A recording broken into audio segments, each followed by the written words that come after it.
You're not taking him. Ain't nobody is taking him. Come on, kid. Just give me the gun before you take your foot off. You ain't got the sack to shoot a woodchuck. Move, Ace. I'll kill you, I swear to God.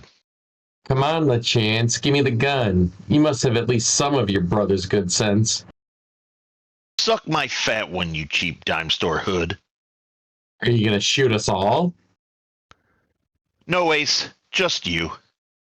We're going to get you for this. Maybe you will, maybe you won't. Oh, we will. We're not going to forget this if that's what you think. This is big time, baby.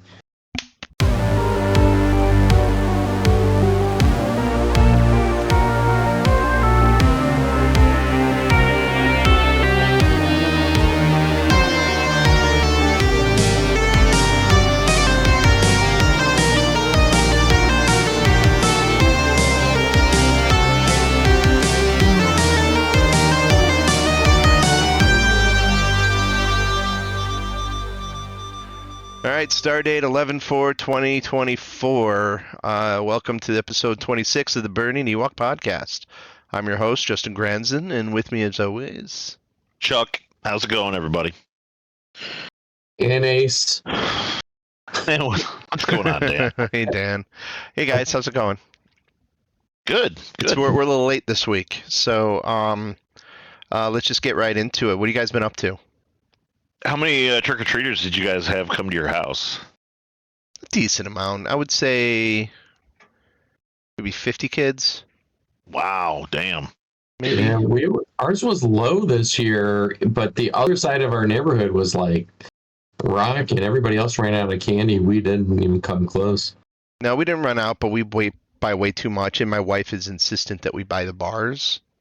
Like, so we're like the full-size bars? Yeah, and we're not like a main road, so we're kind of like a side road that a lot of people skip. Nice. You know, so, well, it's nice if you want to have all the extra candy bars, but, which we do. But, you know, so, I don't know, and our neighborhood's starting to recycle and get young again. So we were like, before, like a few years ago, I remember we get like 3 trick-or-treaters, 4, 5, you know, 10 would be like, ooh. And, but now it's like all getting young again and seeing that change. So it's kind of nice. Yeah, there were years I got none, and this year I got 3. We also bought like a big case of like full-size bars, like not Twix, Kit Kats, Reese's. But man, I mean, you're Hershey like, bars. but you're off a beaten path too. I mean, Yeah, we're only we're the in people the that middle. are like probably in your like vicinity are going to come to you. Otherwise, they probably get in cars and go hit the neighborhoods with a lot of houses. Yeah, Renee ended up volunteering this weekend for like this camp that's in St. Charles, and we just sent the candy with her, and she gave it out to all the kids. That's the move. Yeah. Yeah, cool. But, so Dan, not to interrupt your Halloween. We're going to talk some Diablo here. Just real quick. I got the Torment 2. I'm like, I don't know, 127 Paragon or something. I don't know. I'm way up there. Okay. I'm trying to find the Shroud of False Death. I wrote that down. Yeah. I can't get all the stuff I need to like conjure the end boss. Okay. So that's just the only thing. I'm just like trying to run through like side quests and trying to figure out where all this stuff is. You're trying to do endgame, and you need to get to Torment 4 for starters. Oh, really? Yeah, go to Torment 4. I barely can make it in Torment 2.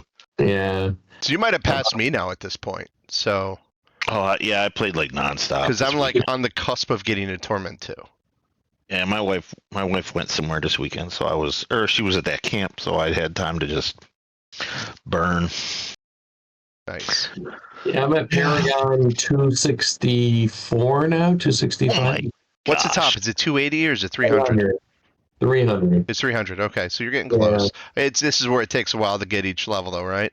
I'm at the point where really, if I want to level, like seriously level, I got to run Torment or level 100 pit or higher.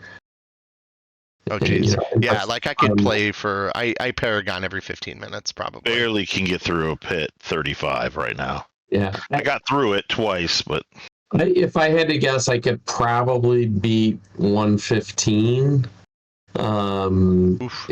But it's not time. Like it's going to take me the full 10, 15 minutes to do it. At 109, I think, which is the highest I actually tried, it takes me like 5 minutes to kill the boss because he's got so much hit points, and I'm only topping out of like 100 billion damage at my top. dang, man. Yeah. That's pretty funny. Only topping out at 100 Yeah. billion damage. Yeah. Yeah. It's kind of ridiculous. I would expect a patch before the end of the season to drastically up the drop rate on the mythic gear, the uber mythic gear, the purple stuff, because it's ridiculously low. It's like terrible. It's kind of killed my will to farm. I heard it'll drop in T1 and T2. It will, but you get way more loot when you do the bosses on Torment 4. But the high end gear drop rates are so bad right now. It's just ridiculous. You could farm 250 bosses and probably maybe see one. Which is funny because that's by design. Yeah. Because otherwise you guys would have gone like blasted through this into, and the game's been out what, a month? Not even it's like a month this week. So it's just like for everybody to like cap out that quickly already, is already probably too much, They probably like, crap, we should have put the brakes on this a little bit. I know for the next season, how long does the season go for? This one is a long one, I think. It's going to go, I think, into December. Okay, that's good. I like it. I like it better when I can pace myself because I don't play every single day. I just, I haven't played actually in a few days. I was hoping to get on today, but I've got a lot going on that it just like this week's going to be rough for me, but that's all right. I just gotta sit down and burn through a bunch of side quests. I have so many side quests open. Yeah, so I have fun. Yeah. I haven't touched almost any side quests outside of the main quests in expansion. Yeah, so fascinating. I still want to do those quests where require multiple people, so we all have to get together and do those. I got to do the Citadel still, so and I got to do that one. Yeah, you got to do it before November 8th to get the one. Like there's some like loot unlocks like there's like a cosmetic cat and some other stuff you can get. Yeah, I saw that. I want to get that done. Groovy. Yeah. But, all right. So, and you guys got any other topics? I got some topics. Go for it. Yeah. So this weekend, spent some money. Went and played a little Star Wars cards game called Star Wars Unlimited again. We got a new set this week, and I'm totally stoked for it. So, for those that I know that have 10-year-old kid. No, 10-year-olds beat up on me, man. Actually, so I went to two events. I went Friday and Saturday. We had two different events that I went to. And how the decks work is you're given 6 packs of the new set. You have to construct your deck out of those 6 packs. So you get 6 packs, which is like, 15 cards a pack. You have to make a 30-card deck. You could use more if you wanted, but then go up against other people that are doing the exact same thing. So it's a sealed event. Nobody knows what they're going to get. So you could draw terrible cards. So the first night, not even a clue what the new cards really do. I did really, really well. I went and blew through everybody until the last round. So I was 4-0, went up against the last guy, and he just ate my lunch. Because this guy, Jared, and I'm going to call him by name, Jared, he eats everybody's lunch. I got this one guy who is so good at card games that he just knows, like, you'll get a card and go, oh, what a cool card I got. And he'll just go, oh, no, that one sucks because it'll do this, and you don't want that. It's just like knows everything about it. Just like, damn it, Jared. So, of course, Jared just eats my lunch and wins it all. And the closest I ever gotten, I had a really good deck, though. And all these cards all sync up to, it's called Twilight of the Republic, so it's all prequel and Clone Wars and that whole era. And so this is probably going to be the most popular set of all three, just because of the era and how popular that era is right now with kids. So I mean, we had at least 10 people at both events, and that's pretty good, considering it's not Magic, which gets like 20, 30 an event. Um, but nothing's going to beat Magic. It's just never going to happen. Magic's too big. But the second day, same exact thing, and I drew terrible, and my deck sucked, and I didn't win one match. Actually, I was given a bye because we had an odd number of people, so I get a win for that. So they give you a pack every win you get. So that was my week, my weekend, Cool. and just want to. I know people that were listening were asking me about it. I know Mike, if you're still listening to the podcast, go check it out. It's probably the coolest set because it's all droid armies and clones, and you just like throw out. There's cards all over the place. A lot of fun. My son's playing it upstairs right now. Yeah, so did that, and then I think it's kind of funny, just talking about the card stuff. It's like I've been watching Fargo in season 3, and Fargo, cool. one of the characters, like they're semi-pro bridge players in the late 80s, like early 90s, and I think it's kind of funny, like that's still a thing. They're talking about how they're the young people. They're in like their 40s or 30s, and they're the young people in this, scene of bridge card players. And watching the setup of, like, I've never played bridge in my life, but watching them set up the table and stuff, I'm like, what the hell are they playing? Because it's got all these weird little like things, and I'm like, oh, and it's got its own language. It's yeah, listening to you talk about playing this, and then how big Magic is. I know how big Magic is, and like Pokemon cards and all that stuff. And now it's a young kid scene, but Magic the Gathering is starting to be like an older kid scene now, right?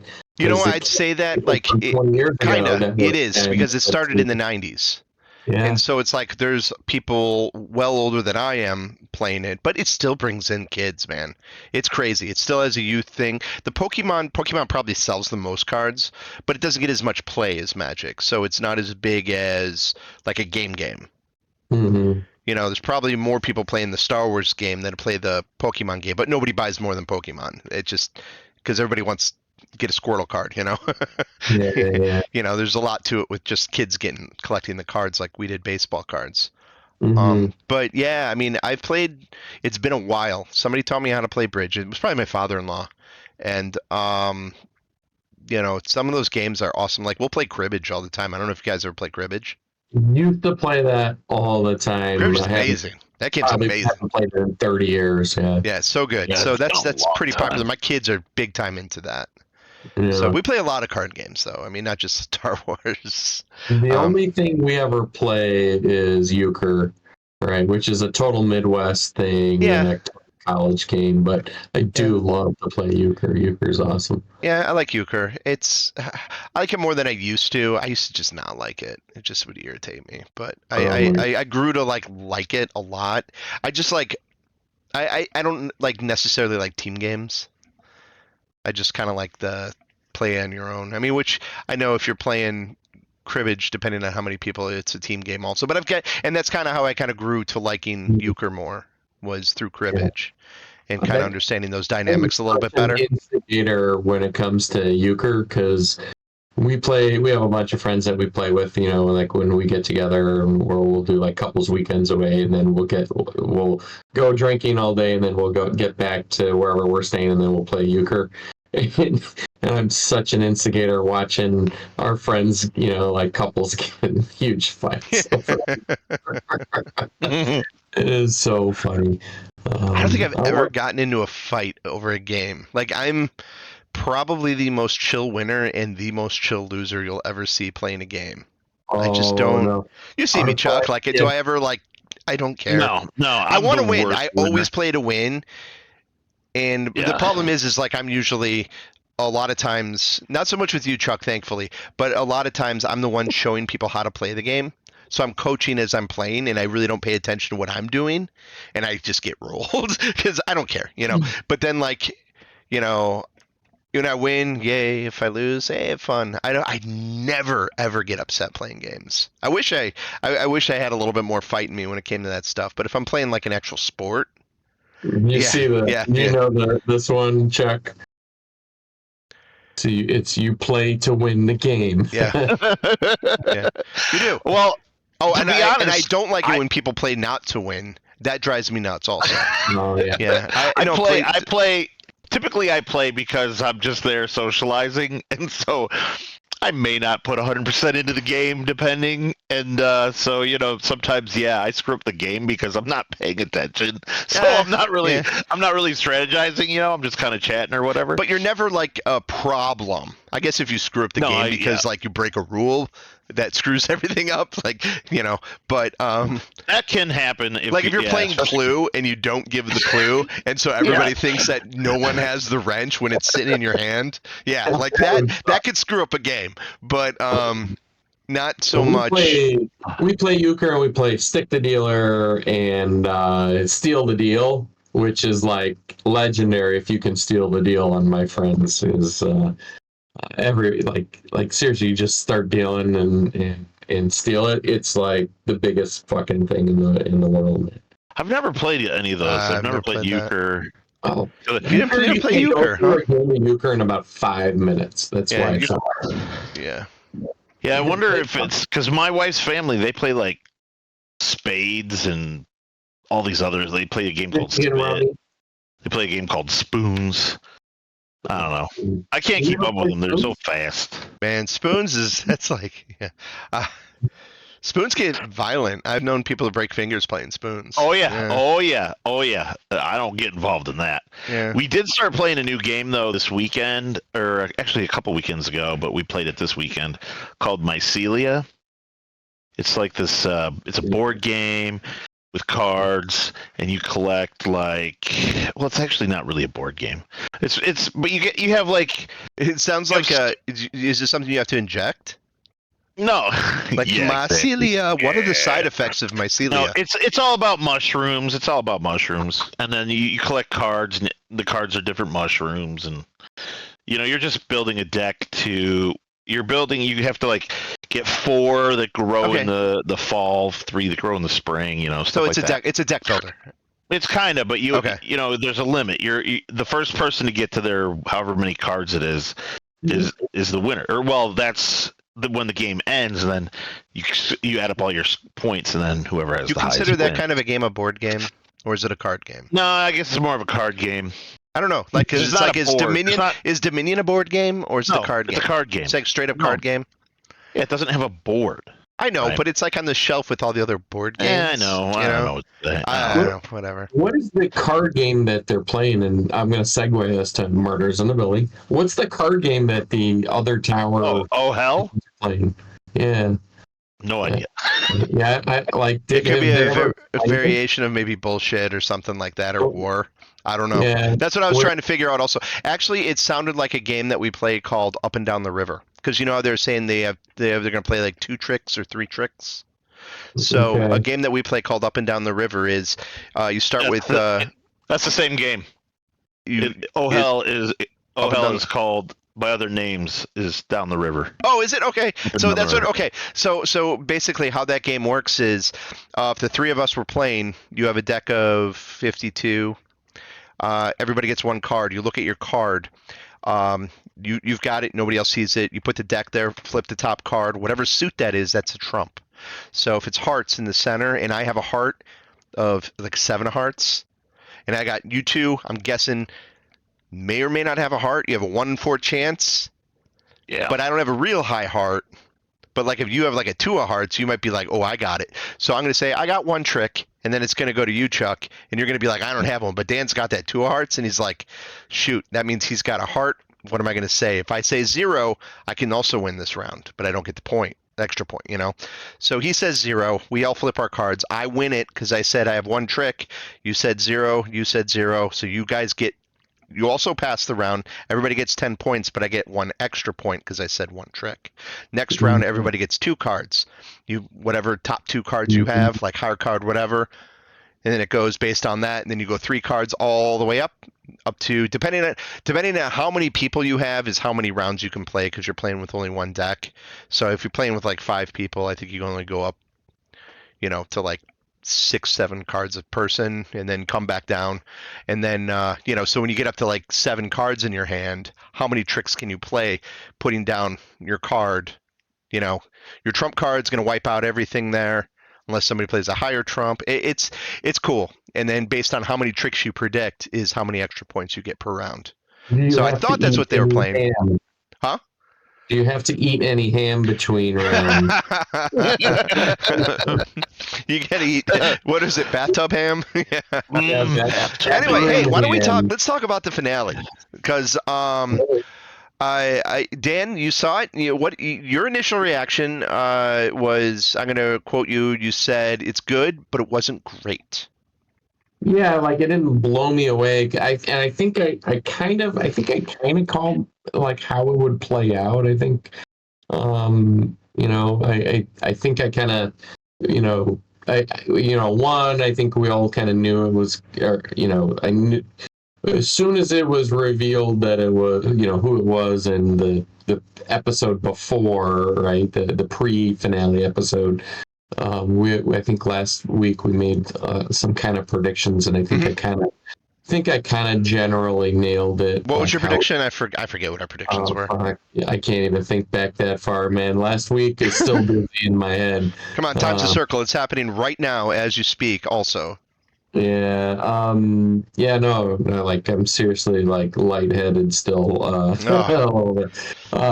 this is a comic book, we'd have in the corner, see last episode for Dan's heroic episode through Washington, D.C. Yeah, I should have taken some notes probably. Production value next episode. Okay. Unfortunately, like I saw this like a while ago, so it's like we didn't get to record, so it's almost been a week, and so I'm kind of jumping back to it. I have Agatha more in my head than I do Murders, but I called the girlfriend. That's right, you did. You said that Janice was going to come back, and the fact that she'd been living in the building the whole time was hysterical. Yeah. And how she saved their lives. So funny. And how she's like, hey, you and me are endgame, or whatever she said at the end. Like, we're till the end. So it's like, that last season is going to be Janice focused, and I can't wait. So totally awesome. I love that. I don't know great. if it's gonna. How is it gonna be her? How is she gonna be the focus? She's definitely not the murderer of. Well, she won't be a murderer, but I mean, they'll have some story plot that will intertwine with everything somewhere or something. Yeah, and they'll have to. Yeah, like while she was hiding in the wall, she killed 6 people and stuffed them in the building. Who knows? It's going to be something fun, and I really like the episode. It's pretty strong. I did really like it. I didn't think it didn't like blow me away, I guess is ultimately like there wasn't any huge twist. I don't really feel like, No, but I didn't feel like it needed it. I thought it earned its ending. I mean, they covered things that I was like, all right, so it's going to be 2 people. It's going to be 2 people. And they had that nice bait and switch there where they're like, no, they addressed it. They actually addressed it instead of just letting it go. They're like, no, dude, stuntman. And like, makes sense. And they showed him scurrying across, especially when you show Martin Short and Steve Martin like slowly skimpering across, and which would be me the same way. I'd just fall. But the way that dude, they show him scooting across, I'm like, all right, that's cool. They covered that part. That's good. I do you guys know that Dan, I know you posted it. I read it also, but Martin Short and what's her name are together in real life. Meryl Streep. They are actually an item in real life. Yeah. They're dating. I mean, it's an item.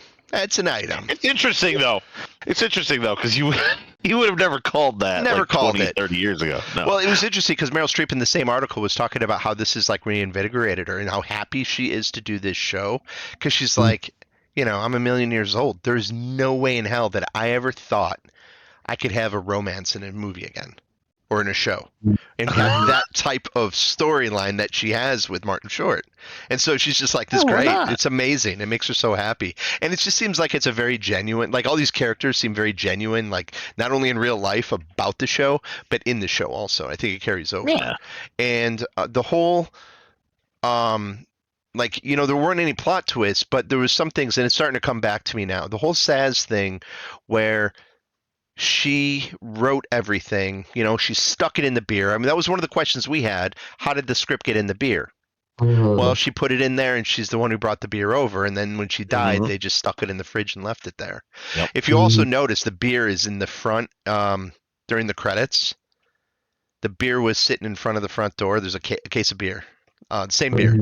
But she put that in there. She was the original writer of it. She's the one who was looking to get Charles okay on the script, and how it just kind of like it made that story click perfectly together in the end. Like that whole connection. Because like my whole thing was like how well they executed Saz and Charles's relationship, and this just like locked it into place. Like everything, the whole thing was about him. It was perfect.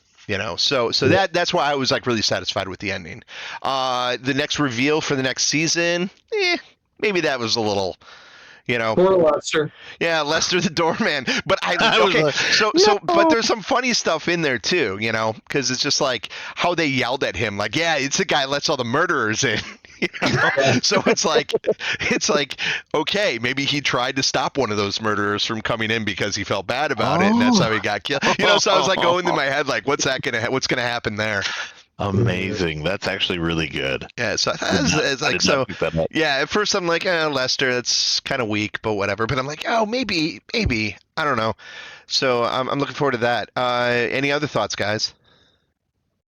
I thought it was genius. I mean, there wasn't any, like Dan was saying, there wasn't anything like super ultra funny or like just out there. It just wrapped up the season really nicely, and yeah, it's a nice tight bow. Nice tight bow. And absolutely. Overall, I think that was my favorite season. Front to I think so. back. I think it was my favorite. Maybe didn't have my favorite moments all the way, and I really do hope Paul Rudd comes back as either Paul Rudd or another character next season. I hope so. That just tells me how much they like working with Paul Rudd. Paul Rudd must be exactly. awesome because there's like, I don't know, man, we got to bring him back because he's funny. He's cool to hang out with. Yeah. I had like one really funny, like the funniest thing in the episode was Eva Longoria's multi-tool. Yeah. You have it in vibrator mode. And then, just the whole, like, the actors save the podcasters earlier in the season, and at the end, they save the actors because the script is shit by bringing the original script back and giving it to them and finishing the movie. I thought that was a nice touch. And also just, I think the whole, while there wasn't like a wow factor to the finale, I thought the subtleness of the fact that the whole script, the whole movie is really like essentially a love letter from Saz to, Steve Martin. Charles, exactly. Right? Exactly, Dan. Yep. And I think that was kind of sad though, because, Martin Short and Meryl Streep are getting married, and meanwhile Charles has lost his one real true love, is essentially Saz. Yeah, like not like it's more like it's his better half or his other half. Yeah. Not necessarily romantic.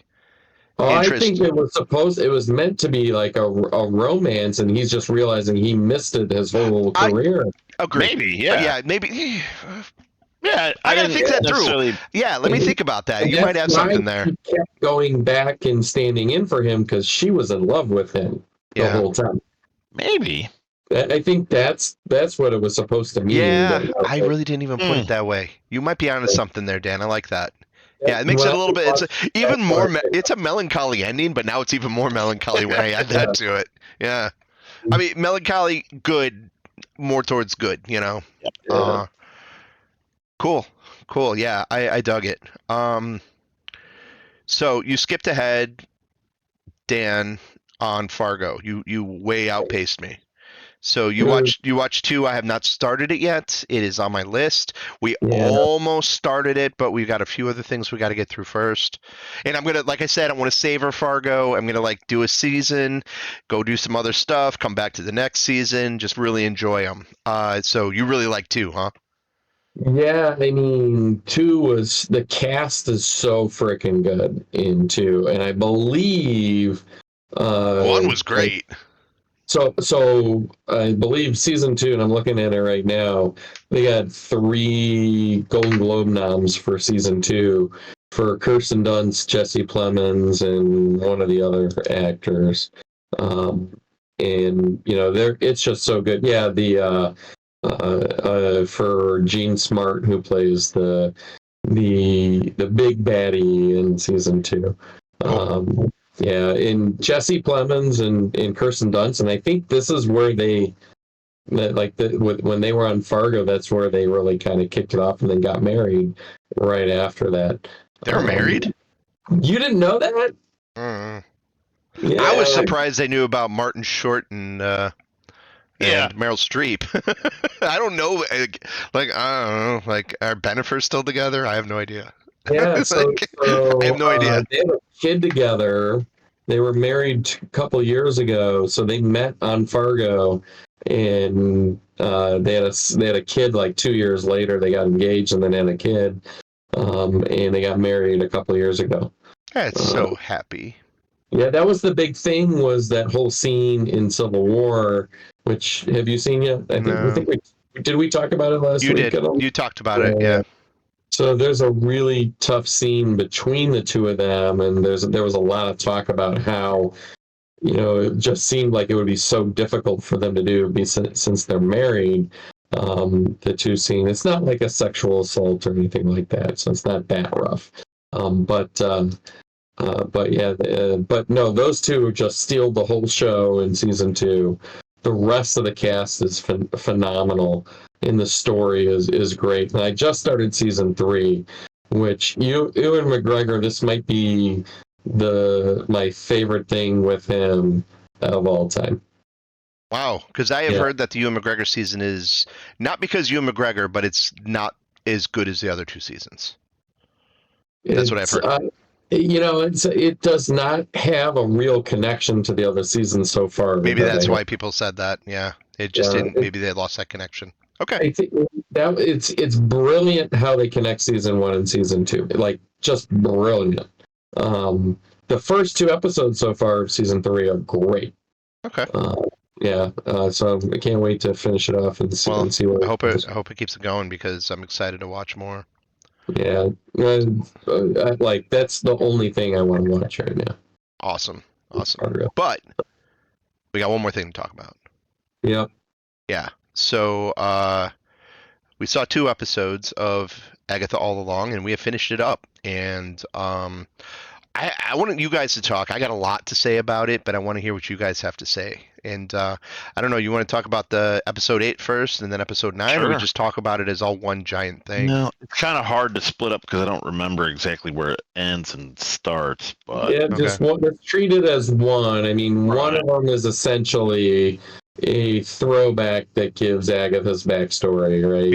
Yeah. I mean, so the climax of everything happens in episode 8, and then 9 is your dating mall, which is gonna tell everything, which is to me an incredibly good Kaiser Sose moment. At the end of episode 8, where we find everything out. But I don't know, just kind of going through the episode. What would you guys think? Like, where are you guys at?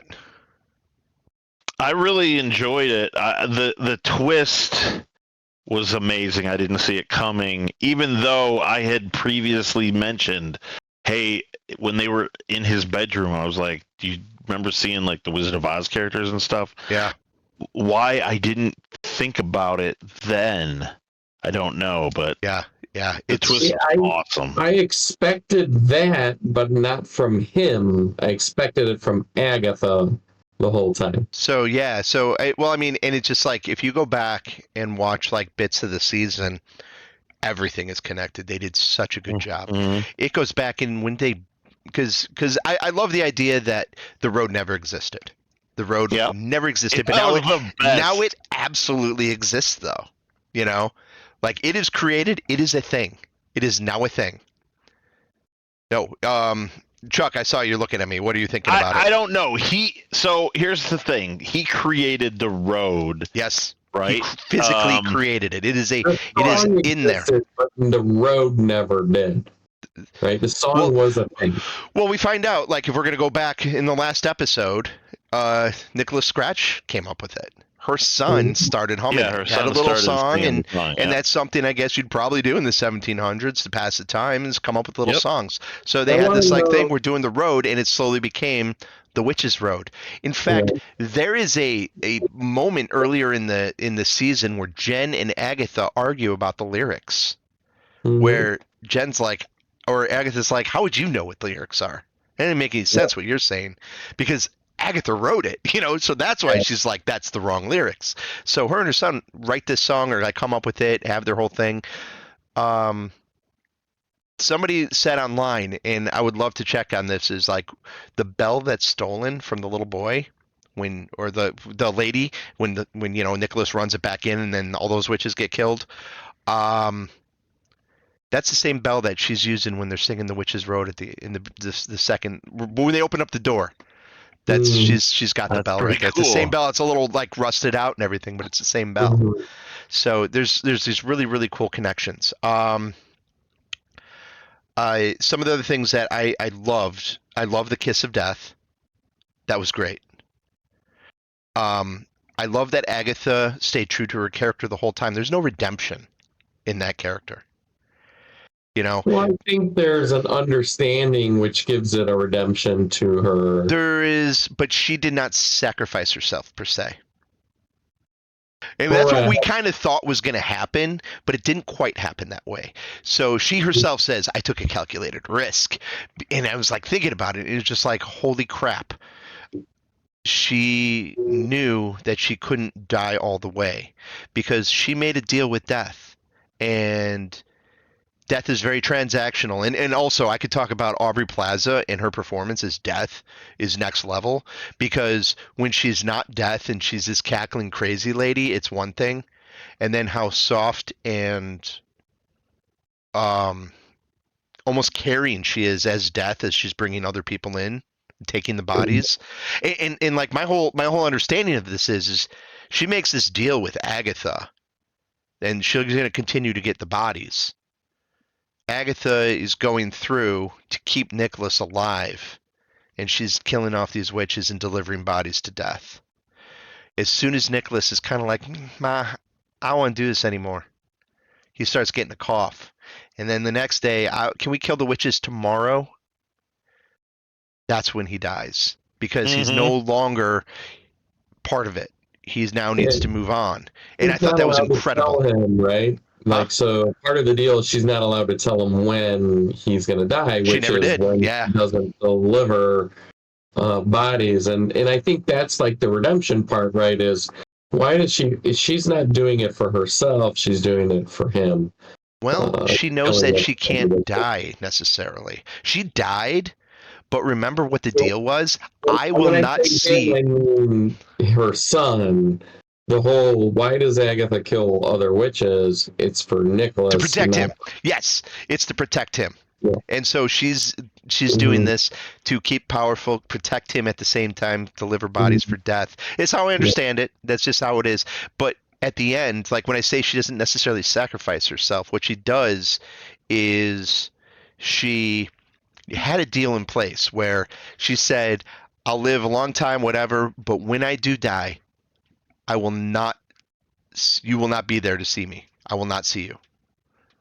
And so part of that deal is if she dies, she doesn't get taken through, and that's why she becomes a ghost. Because she can't see death when she dies. So she's in this purgatory state forever now.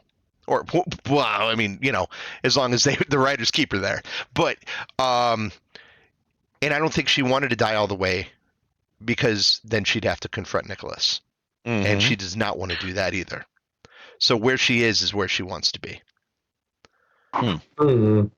That's what I took away from it. I thought it was like incredible. It's like this is by far like the best thing to me that Marvel's done in the TV shows, as far as like wrapping up a season together and having these characters so fleshed out. It's so well done. Like, Yeah, I like want to go next back level, next and level. watch the whole thing again to pick up on all the little things because there's definitely clues for the whole thing Oh, throughout. unreal. Yeah, Like, all over. Like she's um, like when she gets into the first fight with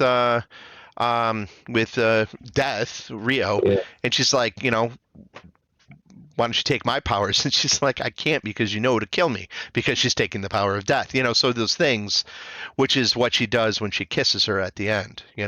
I just mm, I'm down with it. Like, it got the full Wiccan costume. That's what that dude looks like in the comics. I can't believe they pulled that off. So when he comes all powerful, and I love the idea that he is basically his mother. But what Agatha said is, hey, you did something like you're just like your mother. She kept saying towards the end, but she's like, Mm-hmm. yeah, but you did something interesting with your powers instead, because uh, Scarlet Witch just like took that town and everything was kind of the same. She just put a bubble over it and kind of controlled all the people in their environment, where he actually goes and creates this physical world, because that door is still there in their basement when they go back.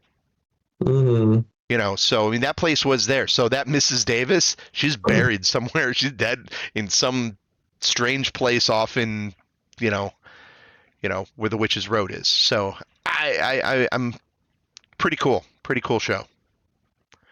Did you think that when Aubrey Plaza's character, when she took her knife and cut through the fabric that was like the green screen, basically, do you think that was like a tell that we were in a made up world, or was that like a fourth wall breaking kind of thing? So I thought that was incredibly cool, I thought it was because awesome. she literally cut the fabric of the screen and walked through it. Like no special effects, just cut it, walked through it. And it's just like, I don't think, I'm glad you caught that, because I wasn't sure. I'm pretty sure that's what happened there. Mm-hmm. Um My thoughts are, I thought the whole time since the very first episode that the whole thing was made up in one of their minds. I just thought it was Agatha's, not Billy's. So it didn't shock me. It was a really cool visual effect, but it didn't like blow my mind like, oh, they're in another bubble essentially. But I thought it was essentially another bubble the whole time. Yeah, I didn't think that either. I just thought, like, I didn't know what to think when it happened. It was later that I was like, oh, I wonder. The reason why I thought it was because of the very first episode, the way the whole show begins, where she doesn't know who she is. And so, which is kind of like how Wanda reconstructs the whole town to fit the trauma in her head. mhm. We just didn't know the backstory of Nicholas Scratch yet, so we didn't know that it really, there wasn't this current trauma to Agatha and that caused her to and do it. It and was he, Billy's trauma that did yeah, it, and right? he didn't know he had even a power like that. So, Yeah. which was, yeah. Yeah, It was really I good. didn't think. See, I thought it was a real thing. I didn't necessarily think it was like made up in anybody's head. So the fact that he made it was the shock to me, because the Witch's Road's an actual thing in Marvel Comics. So Oh, this is just how it gets created in the show. yeah. So And so me I'm like not thinking, knowing oh, the cool, they're comics using the helped Witch's me. Road, huh? Me not knowing the comics helped me There there you because go. I There you picked go. up on it right Threw away. me for a loop. I really liked that though. I thought it was pretty cool.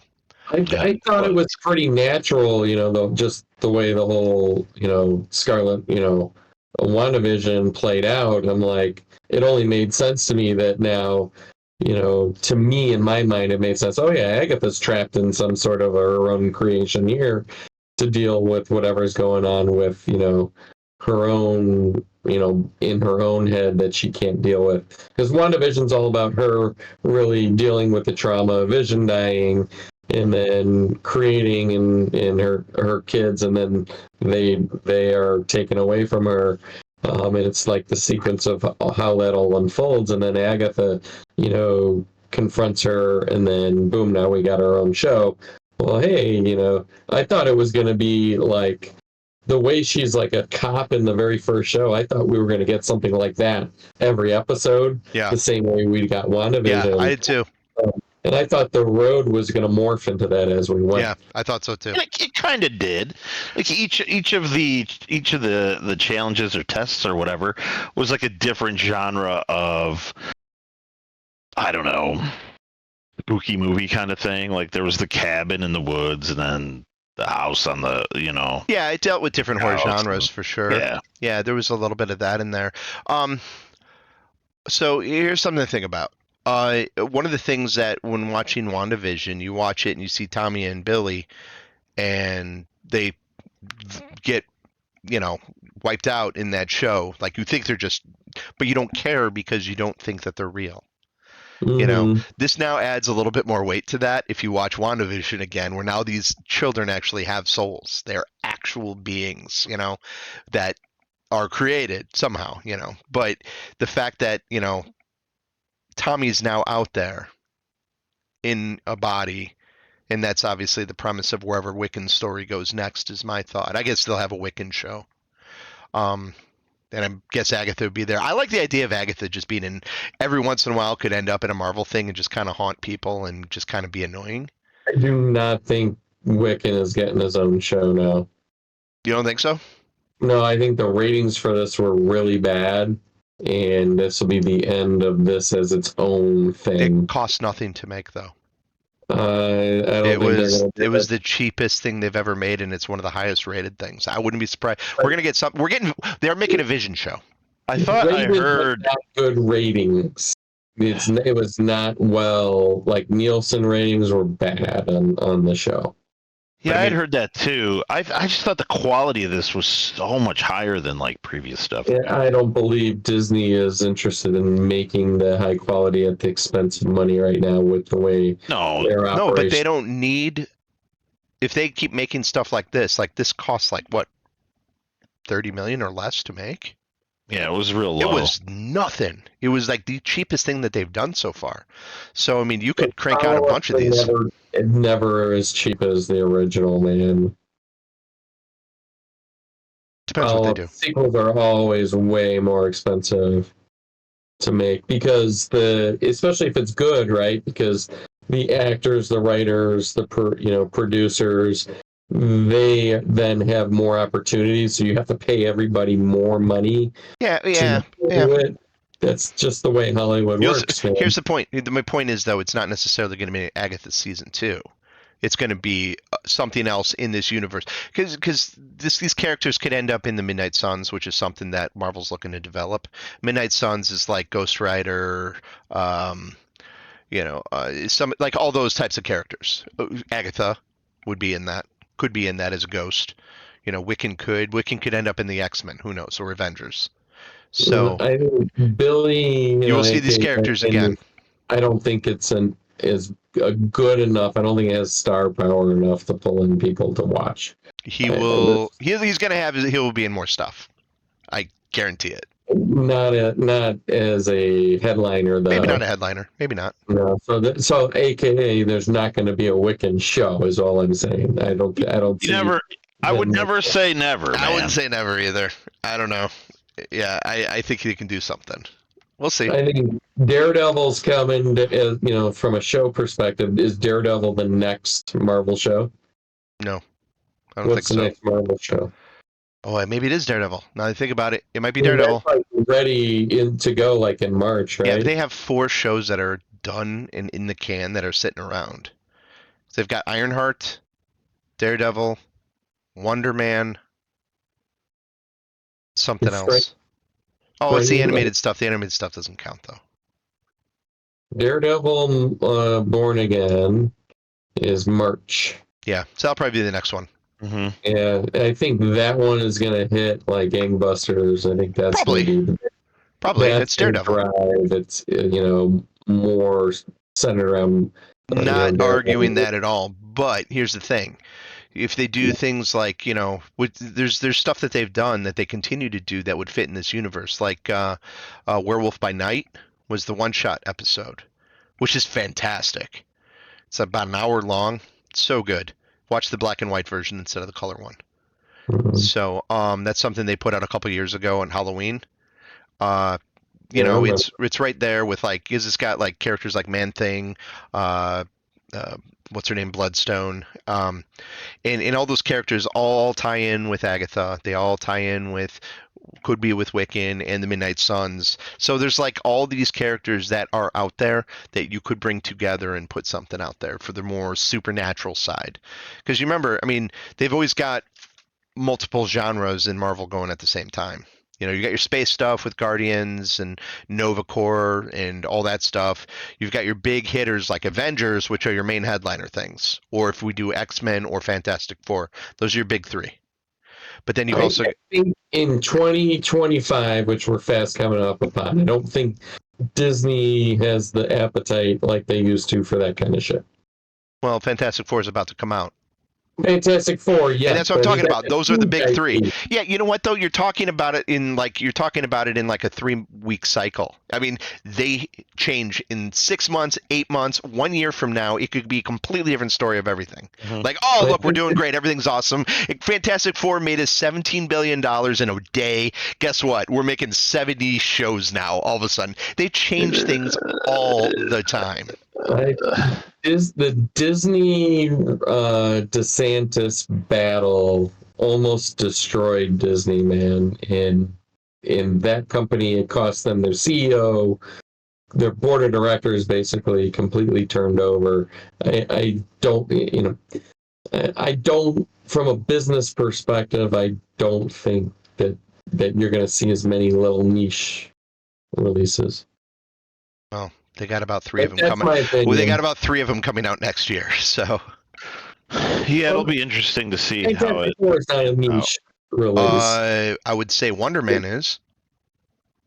Yeah, I mean, if it's already locked and loaded, I think that's something else. Yeah. But between the writer's strike and the Florida battle, Disney, and once the dust settles on all that stuff, then I don't know. We'll see. Talk to me after the dust settles in 2 more years. We'll see where it's at. Everything changes every other year. It doesn't, Hey, world could end tomorrow. It's election day, remember? God. I mean, whatever. I cannot predict anything. You might be 100% right, though, Dan. Anyway, I really liked Agatha, and I hope we get to see those characters more. And I hope those writers and directors get more action, too. What's up? Did you guys see there was a leak, like a Spider-Man 4 leak? Well, if there's a leak, was it Tom Holland? I don't know if it's a legit. No, probably. I don't know if it was legit or not, but it was like kind of like the movie's going to take place right after Doomsday, and it's gonna Robert Downey Jr. is going to be in it as Doctor Doom, and yeah, I don't know. It doesn't look to be legit, but there's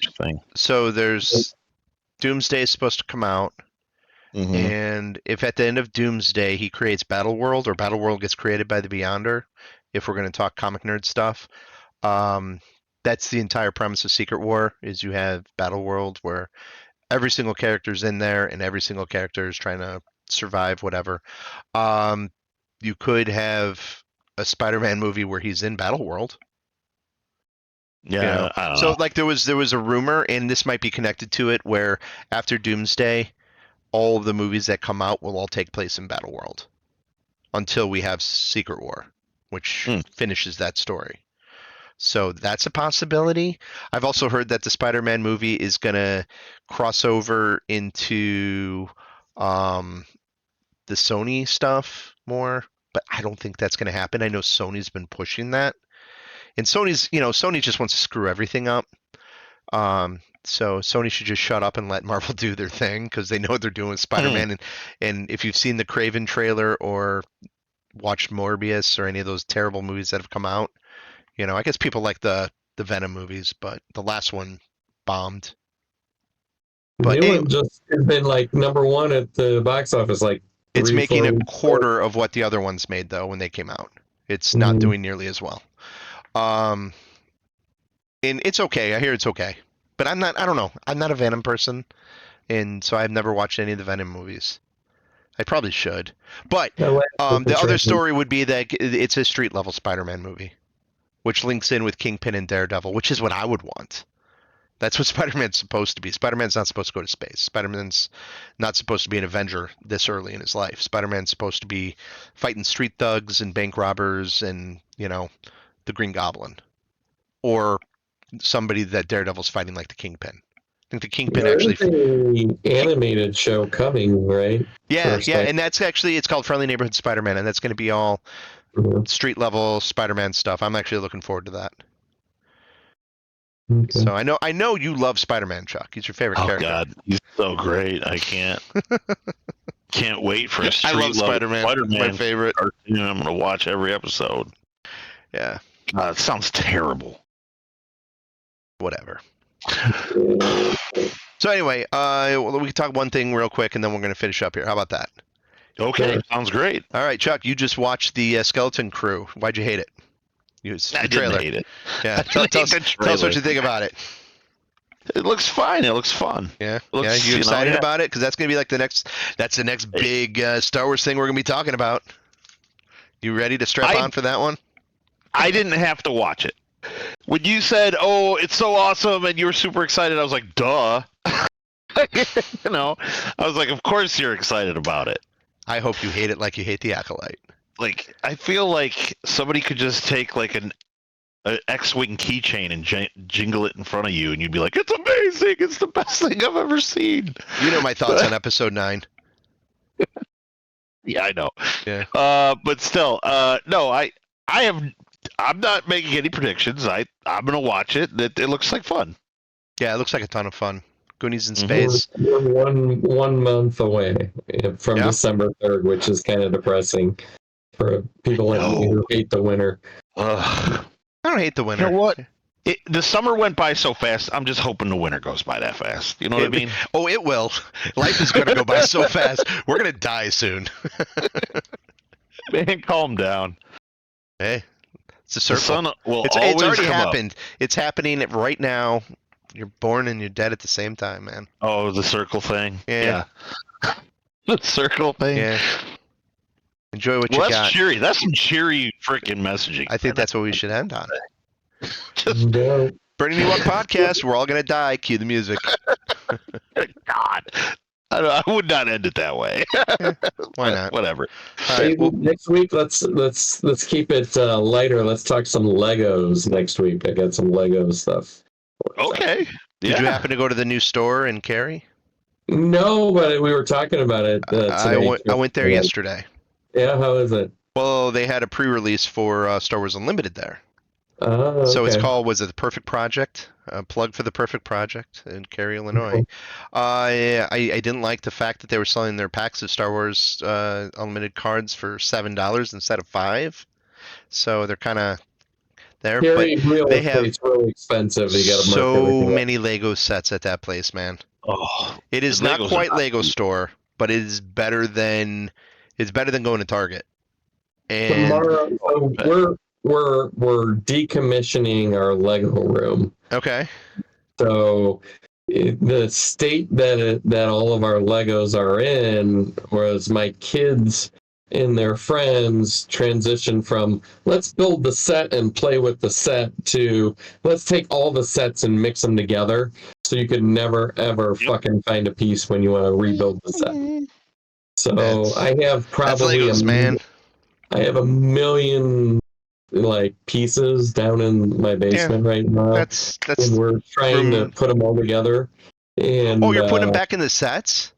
yes. So What? I'm You going to share mental? a picture tomorrow That's- with you guys. that's To do what? crazy. Are you gonna try selling the sets then that way, or No, we're you gonna could just put them in a bag and sell them by the pound? We're gonna Yeah. display some of them, and then we're gonna box them up. The ones that are not displayed, and put them in the storage room.